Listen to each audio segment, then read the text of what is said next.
हम क्या पढ़ने वाले हैं? आज हम पढ़ने वाले हैं लैंगिक जनन। देखिए, जीवों का जनन चैप्टर चल रहा था और ये आज उसका लास्ट लेक्चर होगा।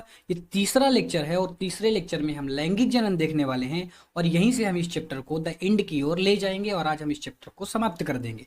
और इसके बाद एक वीडियो और आएगा जिस पर क्या होगा, एमसीक्यू टाइप्स क्वेश्चन होंगे, नीट के प्रीवियस ईयर के क्वेश्चन होंगे, ताकि आपको ये पता चले कि आप जो इस लेक्चर पर पढ़ रहे हैं, जो आप मुझसे पढ़ रहे हैं, वो कितनी हद तक सही है, कितनी हद तक गलत है। ये सारी चीजें कल आपको पता चल जाएंगी और मैं एमसीक्यू टाइप्स क्वेश्चन लेकर आऊंगा। तो चलिए स्टार्ट करते हैं आज हम लैंगिक जनन को। लैंगिक जनन जैसे आप स्टार्ट करते हैं तो लैंगिक जनन में क्या हम देखने वाले हैं? अभी तक हम क्या देखे थे? अलैंगिक जनन। अलैंगिक जनन में क्या हो रहा था? एक लिंगी हो रही। लेकिन इसमें क्या होता है, लैंगिक जनन में क्या होता है, इसमें दो लिंग पाई जाती हैं। और दो लिंग कैसे पाई जाती हैं? एक नर पर पाई जाएगी, एक मादा पर पाई जाएगी। ठीक है, तो इसमें क्या होता क्या है लैंगिक जनन में, ये हम देख ले सबसे पहले। तो देखिए, लैंगिक जनन में क्या होता है, जो नर भाग है और मादा भाग है। नर भाग क्या होता है, इसमें 2n संरचनाएं पाई जाएंगी। ये क्या होता है, द्विगुणित होता है, और ये भी क्या होती है, द्विगुणित होता है। फिर इस पर क्या होता है, इस पर होगा मियोसिस। और मियोसिस के बाद निर्माण होगा नर युग्मक और मादा युग्मक का। अब यहाँ पर क्या हो जाएगा, अब यहाँ पर ये यन के रूप में हो जाएंगी। मतलब जो युग्मक बने वो क्या हुए, अगुणित हो गए। फिर युग्मक क्या होंगे, युग्मक संलयन होगा, दोनों युग्मक आपस में मिलेंगे और युग्मनज का निर्माण कर देंगे। जो युग्मनज हो जाएगा वो क्या हो जाएगा, 2n हो जाएगा। युग्मनज क्या हो जाएगा, 2n हो जाएगा।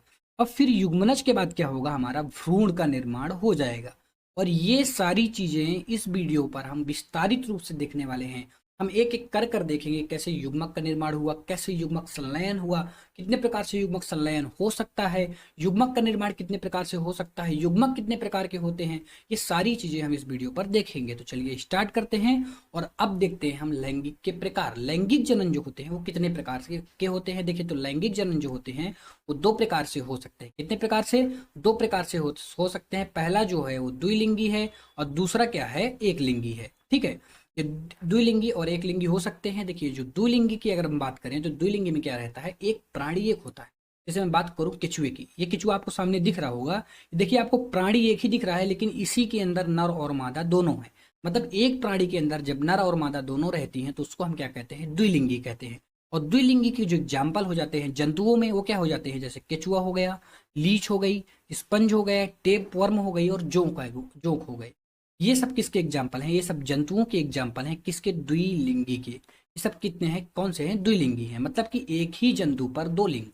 कौन से? एक ही जंतु पर दो लिंग, यहाँ पर मादा और नर दोनों पाई जाती हैं। ठीक है, अब मैं बात करूं अगर पादप की, तो पादप में जैसे नारियल हो गया, मटर हो गया, तारा हो गई, शकरकंद हो गई और कुकुरबिट्स हो गए, इन सब में क्या होता है, इन सब में भी एक ही पादप पर नर और मादा दोनों पाए जाते हैं। आई होप ये द्विलिंगी आपको क्लियर हुआ होगा। अब हम बात करने वाले हैं एक लिंगी की।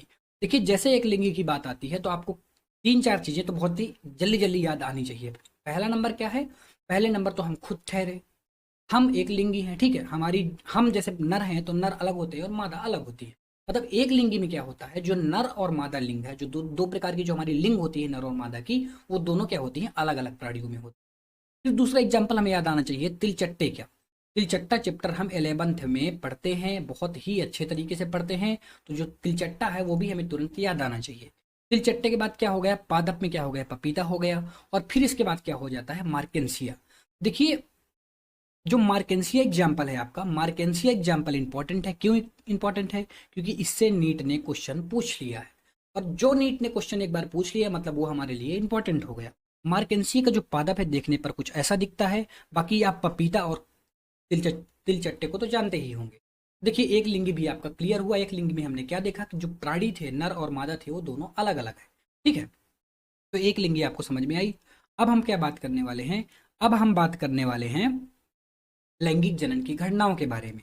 देखिए, जो लैंगिक जनन की घटनाएं होती हैं, कौन कौन सी घटनाएं होती हैं, लैंगिक जनन होता कैसे है, ये सारी चीजें हम क्या देखेंगे, लैंगिक जनन की घटनाओं के बारे में। तो लैंगिक जनन की जो घटनाएं होती हैं वो तीन घटनाएं होती हैं। एक तो निषेचन की पूर्व की घटना, एक फिर निषेचन हो गई और फिर निषेचन के पश्च की घटना। मतलब यहाँ पर हम इंटरमीडिएट अगर ले लें तो निषेचन को ले लेंगे, और निषेचन के पहले क्या हुआ, निषेचन के बाद क्या होगा और निषेचन कैसे होगा, ये सारी चीजें हम किसमें देख लेते हैं, हम लैंगिक जनन की घटनाओं पर देख लेते हैं। तो चलिए स्टार्ट करते हैं और अब देखते हैं हम निषेचन पूर्व घटना। देखिए, निषेचन पूर्व घटना में दो घटनाएं आती हैं आपके सामने। कौन कौन सी आती हैं? युग्म जनन आता है और युग्म स्थानांतरण आता है। अब देखिए, आप बिल्कुल बेसिक तरीके से समझने की कोशिश कीजिएगा। एक क्या था, नर और दूसरा क्या था, मादा। ठीक है, ये दोनों क्या हुए, अलग अलग लिंग हो गई। इन पर क्या पाई जाएंगी, द्विगुणित संरचनाएं पाई जाती हैं। ठीक है, द्विगुणित संरचनाएं पाई जाती हैं। अब इनका क्या होगा, युग्म जनन होगा। युग्म जनन में क्या होता है, अर्धसूत्री विभाजन होता है। देखिए ज्यादा चीजें मैं नहीं बता रहा हूँ, क्योंकि देखिए अभी रिप्रोडक्शन का हम पहला बेसिक चैप्टर पढ़ रहे हैं। बाकी के अभी 3 चैप्टर बचे हुए हैं जहां पर हम रिप्रोडक्शन को पूरी तरीके से कवर करेंगे। तो देखिए थोड़ा थोड़ा थोड़ा थोड़ा करके हम तीनों चैप्टर में कवर करेंगे। अब अर्धसूत्री विभाजन कैसे होता है, ये सारी चीजें हम कवर करेंगे ह्यूमन रिप्रोडक्शन में। तो वही बात हो गई ना कि यहाँ पर केवल चीजों को आप समझिएगा, बेसिक जानकारी जो है वो आगे क्लियर कर लीजिए, क्योंकि आगे रिप्रोडक्शन चैप्टर में सब ये चीजें बहुत ही अच्छे तरीके से काम आने वाली हैं। तो होता क्या है, देखिए नर हो गया, मादा हो गया, यहाँ पर द्विगुणित संरचनाएं होती हैं। यहाँ पर क्या होगा, अर्धसूत्री विभाजन होगा। जैसे अर्धसूत्री विभाजन हुआ तो यहाँ पर जो युग्मक बनेंगे, नर का क्या हो जाएगा, एन हो जाएगा, और इसका क्या हो गया, यन हो गया। मतलब अब हमारा युग्मक का निर्माण हुआ और हो गया, और जो युग्मक बने वो क्या बने, अगुणित बने। कौन से बने, अगुणित युग्मक का निर्माण हुआ। अब देखिए युग्म जनन क्या बताता है, युग्म जनन यही हमें बताता है कि युग्म जनन से क्या होता है, युग्म जनन से होता है युग्मकों का निर्माण। युग्मकों का निर्माण कैसे होता है, 2n से युग्मक बन जाते हैं हमारे n। लेकिन कुछ नोट्स हैं, क्या नोट है उसको जरूर याद रखिएगा। जैसे मोनेरा, फंजाई, शैवाल और ब्रायोफाइट हो गए, इनमें जो मात्र सेल्स होती है ना, ये द्विगुणित नहीं होती हैं, ये n होती है, मतलब पहले से ये अगुणित होती है। और अगुणित से ही अगुणित संरचनाओं का निर्माण होता है। इसीलिए ये क्या है, मैंने नोट पर लिख दिया है और इंपॉर्टेंट भी है। ठीक है, अब आगे बढ़ते हैं। तो देखिए युग्मक का निर्माण हो चुका है। अब अगर हमारे पास युग्मक हो गए तो देखिए 2 अलग अलग युग्मक बन चुके हैं। अब देखिएगा यहाँ पर मैं मनुष्य से समझाता हूँ ताकि आपको अच्छी तरीके से समझ में आए। सपोज दैट नर में क्या हुआ, शुक्राणु का निर्माण हो गया। ये यहाँ पर क्या हुआ, शुक्राणु का निर्माण हो गया। और मादा पर क्या हुई, ओवरी का निर्माण हो गया। अब देखिए अगर दोनों युग्मक का निर्माण हो गया, अब क्या स्टेप आएगा, अब ये आएगा कि युग्मक का स्थानांतरण हो। हमें क्या कराना है, हमें लास्ट में निषेचन करवा देना है।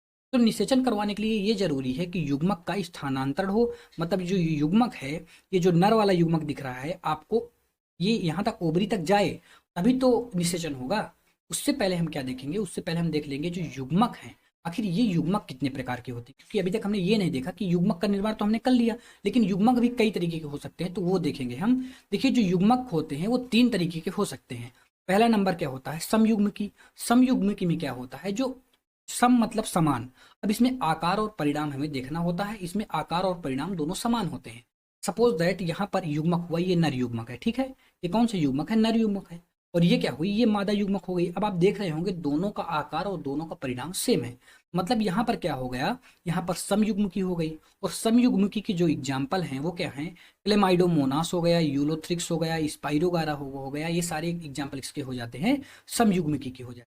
अब देखिए समयुग्मिकी को आपने एग्जाम्पल डायग्राम के जरिए समझा। इसी तरह हम आगे बढ़ेंगे और असम युग्मिकी को समझेंगे। असम युग्मिकी में क्या होता है, यहाँ पर जो आकार होते हैं वो तो समान होते हैं, लेकिन जो इनके परिणाम होते हैं वो भिन्न हो जाते हैं। मतलब यहाँ पर आकार तो देखिए सेम है, जो इनका आकार है, साइज की बात हो रही है यहाँ पर, तो साइज इनका सेम है, लेकिन इनका जो यही परिणाम जो हो जाता है, देखिए यहाँ पर साइज तो दोनों की सेम है, दोनों एक ही मतलब छोटे हैं, ये भी छोटा ये भी छोटा, लेकिन जो इसका परिणाम हो गया, अब देखिए दोनों के परिणाम आपको अलग अलग दिखेंगे। मतलब यहाँ पर क्या हो गया, यहाँ पर असम युग्मिकी हो गए। और असम युग्मिकी का जो सबसे अच्छा एग्जाम्पल है वो क्या हो जाता है, क्लेमाइडोमोनास ब्राउनी। ठीक है, ये एक प्रकार का क्या है, शैवाल है। अब हम बात करेंगे लास्ट, और लास्ट में क्या आ जाता है, विषम युग्मिकी। विषम युग्मिकी से आपको सामने ही दिख रहा है क्या, विषम। मतलब युग्मक जो होंगे वो विषम होंगे, आकार और परिणाम दोनों अलग अलग होंगे। सपोज दैट क्या है, ये है नर का युग्मक, तो ये हो जाएगा किसका, ये हो जाएगा मादा का युग्मक। अब देखिए यहाँ पर साइज भी अलग और परिणाम भी अलग, मतलब विषम युग्मिकी में आकार और परिणाम दोनों अलग होते हैं। और इसका जो एग्जाम्पल आ जाता है, इसका सबसे बेहतरीन एग्जाम्पल हम ही है, मनुष्य इसके एग्जाम्पल सबसे बेहतरीन में गिने जाते हैं। और कारा शैवाल इसका इंपॉर्टेंट, देखिए मनुष्य तो सबको पता होता है, मनुष्य तो हमें भी पता है, सबको पता होता है कि मनुष्य में विषम युग्मिकी पाई जाती है, लेकिन कारा शैवाल अक्सर लोगों को भूल जाती है। कारा शैवाल में क्या पाया जाता है, कारा शैवाल में क्या पाया जाता है, विषम युग्मिकी पाई जाती है। और कारा शैवाल से रिलेटेड क्वेश्चन एक बार नीट पर आ चुका है, एज इट यही क्वेश्चन आया था, इसीलिए मैंने कारा शैवाल को इंपॉर्टेंट कह दिया। ठीक है, अब हम क्या बात करने वाले हैं, अब हम बात करेंगे युग्मक स्थानांतरण का। देखिए हमने युग्मक बना लिए थे, एक तरफ हमने क्या बना लिया था, एक तरफ हमने शुक्राणु बना लिया था, और दूसरी तरफ हमने क्या बना लिया था, ओवरी बना लिया था। अब इनका क्या होगा, स्थानांतरण होगा। अब जब युग्मक स्थानांतरण होता है ना, देखिए कुछ चीजें हमें याद रखनी है। युग्मक स्थानांतरण में क्या होगा, जो ये नर वाला है ये मादा वाले के पास जाएगा। अब आप देख रहे हैं कि नर वाला ही मादा वाले के पास जा रहा है, मतलब जो नर युग्मक है वो क्या है, चलनशील है। और ये अगर चलनशील है मतलब इतना ट्रेवल करेगा, यहाँ से वहां तक जाएगा, इसकी एनर्जी खत्म होगी, ये बीच में मर भी सकता है, कुछ भी इसके साथ घटनाएं जो घटनाएं हैं वो घटित हो सकती हैं। मतलब जो नर युग्मक है वो बनेंगे अत्यधिक मात्रा पर। जब अत्यधिक मात्रा पर बनेंगे तभी ना, अगर इनके जो नष्ट होने की प्रवृत्ति होती है वो ज्यादा होती है, ये नष्ट बहुत ज्यादा होते हैं। अगर हमारे पास मान लो सपोज दैट अगर हमारे पास न 10 नर युग्मक बने तो चांसेस है कि लास्ट में क्या बचेगा, हमारे पास 2 ही युग्मक बचेंगे, मतलब 8 तो खत्म हो जाएंगे। मतलब इनके खत्म होने की जो प्रवृत्ति है वो बहुत ज्यादा है। अगर खत्म होने की इनकी प्रवृत्ति बहुत ज्यादा है तो इनके बनने की भी प्रवृत्ति जो होगी वो बहुत ज्यादा होगी। मतलब हम कह सकते हैं कि जो नर युग्मक होते हैं वो मादा युग्मक से कई गुना ज्यादा इनका निर्माण होता है। अब देखिए ये चीज क्लियर हुई आपको। और यहाँ पर एक क्या है कि मादा युग्मक तो अचलनशील होता ही है। अगर मैं कहूँ कि ओबरी ओबरी चल के आएगी क्या, अगर कहूँ कि ओबरी शुक्राणु के पास आ रही है तो ये कहना गलत है ना, क्योंकि ओबरी कभी चलती नहीं है, ओबरी अपने सेम एक ही जगह पर फिक्स है, वो अचलनशील है, वो चलेगी नहीं। ठीक है, यहाँ पर क्या होगा, यहाँ पर शुक्राणु जाएगा ओबरी के पास और फिर इसके बाद करेगा निषेचन।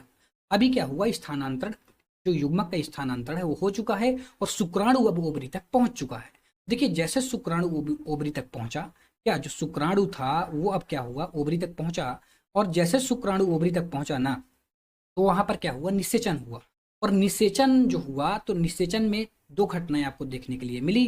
क्या हुआ, यहाँ पर क्या हुआ, युग्मक संलयन हुआ, मतलब दोनों युग्मक का मेल हुआ। और दोनों युग्मक के मेल से क्या था, जो शुक्राणु था वो भी यन था और ये भी यन था, मतलब दोनों अगुण संरचनाएं थी।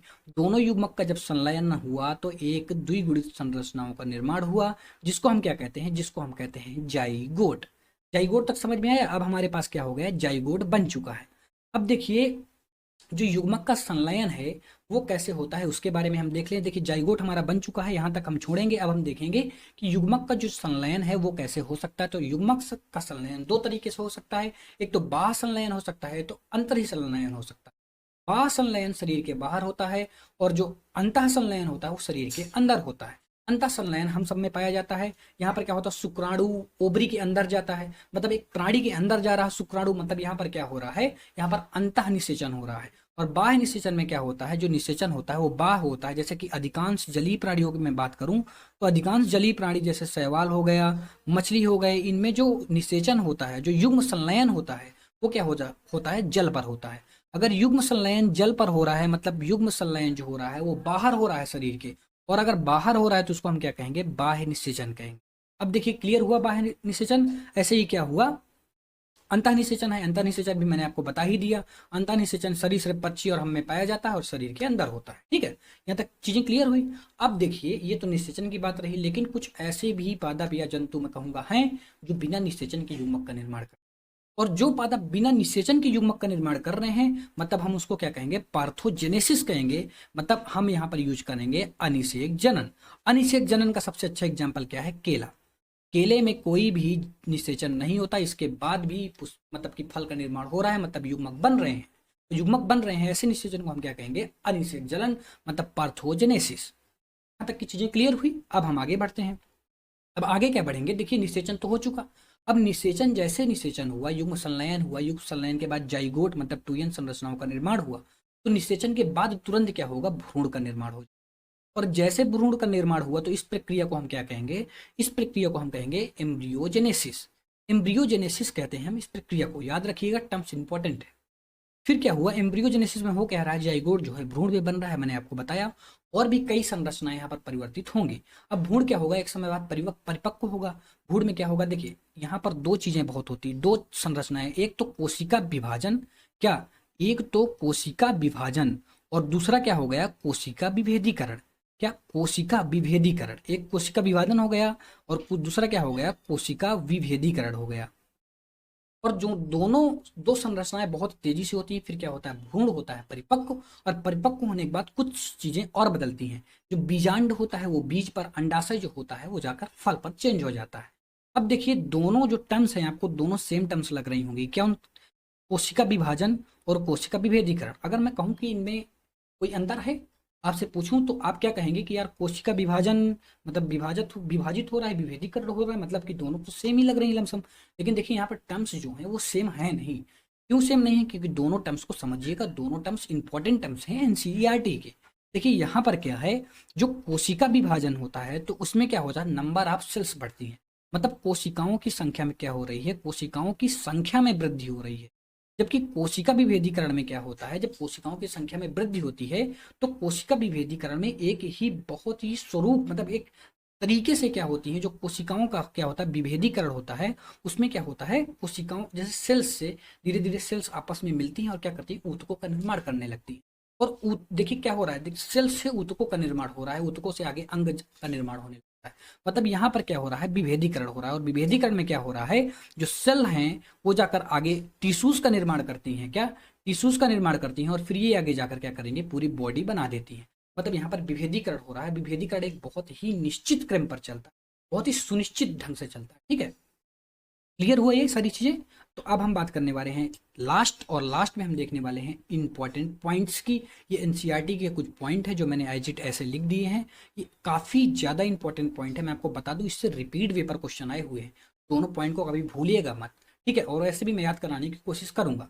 देखिए जो बांस होता है, बांस को आपने कभी ना कभी देखा होगा, बांस सीढ़ी वगैरह बनाने के काम में आता है, खटिया वगैरह बनाने के भी काम में आता है। तो जो बांस होता है ना, बांस में एक चीज होती है कि बांस अपने पूरे जीवन काल में, पूरे जीवन काल मतलब 50 से 100 वर्षों में केवल एक बार ही पुष्प देता है। और जो पुष्प जब ये पुष्प देता है ना तो भयानक तरीके से चूहों में वृद्धि होती है। मतलब चूहों की जो निषेचन क्षमता है वो बढ़ जाती है। ये चूहों की निषेचन क्षमता के लिए बहुत ही उपयुक्त स्थान प्रदान करते हैं। उस समय इतने ज्यादा चूहे बढ़ते हैं, इतने ज्यादा चूहे बढ़ते हैं जो पूरे साल भर में नहीं बढ़े होंगे ना, उतने 1-2 दिन में बढ़ जाते हैं। तो क्या करते हैं, बांस की जो प्रजाति होती है 50 या 100 वर्ष में केवल एक ही बार इनके पुष्प होते हैं और थोड़े समय बाद फिर क्या होते हैं पुष्प गिर जाते हैं। ठीक है, ऐसे ही दूसरा एग्जाम्पल आ जाता है स्ट्रोबेलेंथस कुनियाना, और इसको हिंदी में हम क्या कहते हैं, नील कुरिंजी कहते हैं। और ये 12 वर्षों में एक बार पुष्प देता है। ठीक है, 12 वर्षों में एक बार पुष्प देता है। और ये केरला कर्नाटका पर, क्या केरला हो गया, कर्नाटका हो गया, इन पर ये क्या करता है बहुत ज्यादा पाए जाते हैं। और 2006 में तो भाई साहब इतना ज्यादा फूल खिले थे, इतने ज्यादा फूल खिले थे कि पूरे विश्व रिकॉर्ड बन गया था कि आप अगर सैटेलाइट्स देखेंगे ना तो दूर से केरला नहीं दिखेगा, फूल ही फूल दिखेंगे। मतलब काफी ज्यादा फूल इस पर देखने के लिए आपको मिल जाते हैं। प्रत्येक 12 वर्ष पर बहुत ज्यादा जो ट्रेवलर होते हैं ना वो जाते हैं केरला कर्नाटका की तरफ, क्योंकि जो केरला कर्नाटका की जो सुंदरता है वो इसके कारण बहुत ज्यादा बढ़ जाती है। इतने ज्यादा आपको पुष्प देखने के लिए मिलेंगे, जहां जाएंगे साले वहीं वहीं पुष्प ही पुष्प आपको देखने। ठीक है, तो अब एक लास्ट जो एग्जाम्पल है, जो लास्ट सॉरी जो पॉइंट है वो क्या है, लास्ट पॉइंट में क्या है बताने वाला हूँ। एक चीज जो कि छूट गई है वो क्या है कि देखिए जब जैसे पक्षी हो गया और बहुत सारे जंतु हो गए जो अंडे देते हैं, तो अंडे जो रहते हैं वो पर्यावरण में सुरक्षित कैसे थे। अब जैसे पक्षी है, उसने अंडे दे दिया, ठीक है, लेकिन वो सुरक्षित है पूरी तरीके से, पर्यावरण का प्रभाव पड़ रहा है, धूप है, बरसात हो रही, सारी चीजें हो रही हैं, पर्यावरण के प्रभावों से सुरक्षित है। क्यों? क्योंकि उस पर क्या होता है कैल्शियम का कवच पाया जाता है। इसका कवच पाया जाता है, कैल्शियम का कवच पाया जाता है। ठीक है, आई होप ये सारी चीजें आपको अच्छी तरीके से क्लियर हुई होंगी। हमने सब चीजें बहुत ही अच्छी तरीके से देखी हैं। लैंगिक जनन भी हमने बहुत ही अच्छी तरीके से देख लिया है। और कल हम देखने वाले हैं एमसीक्यू इस चैप्टर का। एमसीक्यू में हम क्या करेंगे, नीट के जितने भी अच्छे क्वेश्चन हैं उनको लेंगे और उनको सॉल्व करेंगे और देखेंगे जो आखिर हमने पढ़ा वो कितनी हद तक सही था और कितनी हद तक गलत। तो सारी चीजें जो भी आकलन है इस चैप्टर का वो कल ही हो जाएगा। आई होप ये सारी चीजें आपको अच्छी तरीके से क्लियर हुई होंगी। अच्छी तरीके से देखिए, पढ़ते रहिए, टाइम बहुत कम है और बेहतरीन तरीके से पढ़िए। बायोलॉजी पढ़ने का सही तरीका यही है कि आप बायोलॉजी की टर्म्स को क्या करिए, क्लियर करते चलिए और क्वेश्चन प्रैक्टिस बढ़ा दीजिए। जितनी आप क्वेश्चन प्रैक्टिस कर सके उतनी करिए। वैसे भी मैंने 2 बुकें बता रखी हैं कि बेस्ट बुक कौन है क्वेश्चन प्रैक्टिस के लिए। अगर आप 360 आउट ऑफ 360 का टारगेट रखते हैं तो इसका वीडियो मैंने पहले ही बना दिया है, वो बहुत ही अच्छा वीडियो मैंने बनाया था। और जो जानकारी उसमें दी है वो बहुत ही नॉलेजेबल जानकारी है। मैं आपको क्या बताऊं, अगर आप वो दोनों बुक से करते हैं तो ये जो आपका टारगेट है 360 आउट ऑफ 360 का, ये तो जरूर पूरा होने वाला। इसलिए अगर आप चाहते हैं कि हम ये टारगेट रखें और ये टारगेट को हम पूरा करें तो आप वो वीडियो को जाकर देखिएगा। और ये सारी चीज़ तो हमने क्लियर ही कर ली। तो चलिए अब मैं वीडियो को करता हूँ एंड। Thank you.